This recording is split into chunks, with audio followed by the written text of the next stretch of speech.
শোল মাছের বিরান নামটা একটু ইউনিক হলেও খেতে কিন্তু অসাধারণ ছিল।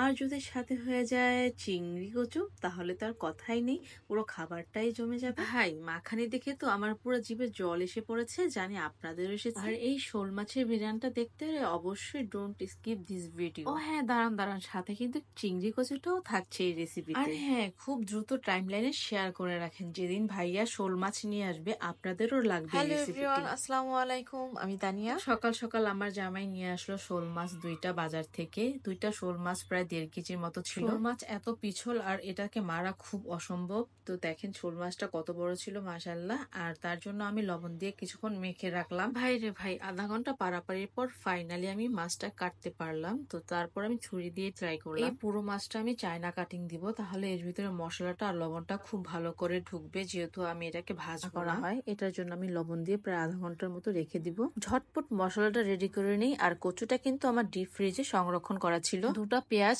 2-3 কোয়া রসুন আর রেড কালার 2-3টা কাঁচামরিচ, সাথে ছিল কাঁচা জিরা। সামান্য পানি দিয়ে পিষে নেব। ওইদিকে তো আমার অবস্থা নাজেহাল, কারণ পেঁয়াজের যে একটা দাগ ছিল। বাটা মশলাটা পুরোপুরি রেডি। ওইদিকে কড়াই চাপিয়ে দিলাম, তার ভিতরে তেল দিয়ে দিলাম একটুখানি বাটা মশলা। মশলাটাকে হালকা ভেজে দিয়ে দিলাম চিংড়ি, আর এর ভিতরে দিয়ে দিলাম কচু, হলুদ, মরিচ আর হালকা জিরা, কাঁচামরিচ। স্বাদ মতো লবণ দিয়ে হালকা নেড়ে চেড়ে ভালো করে পানিটা শুকিয়ে নামিয়ে ফেলবো কড়াই থেকে। খুবই অল্প সময়ের ভিতর আমার চিংড়ি কচুটা হয়ে গেল। এর ভিতরে আবার একই কড়াইতে তেল দিয়ে দিলাম বাকি বাটা মশলাগুলো। বাটা মশলাটা ভালো করে একটু ভেজে নেড়ে চেড়ে দিয়ে দিব পরিমাণ মতো মরিচের গুঁড়া, হলুদের গুঁড়া, ধনিয়ার গুঁড়া দিয়ে ভালো করে একটু নেড়ে চেড়ে দিব। কি সুন্দর একটা ভাজা স্মেল আসতেছিল। তারপর পানি দিয়ে পরিমাণ মতো লবণ দিয়ে দিব মাছগুলো।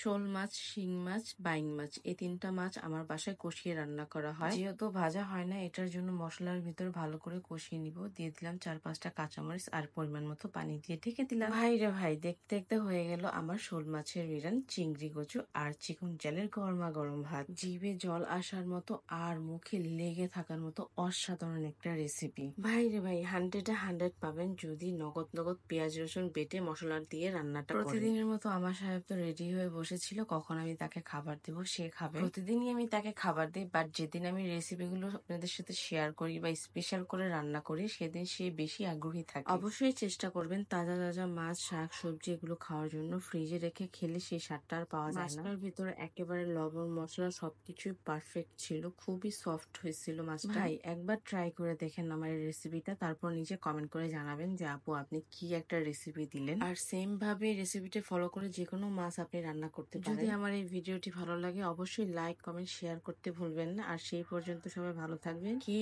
সাহেবের খাবার দেখে কি মনে হচ্ছিল?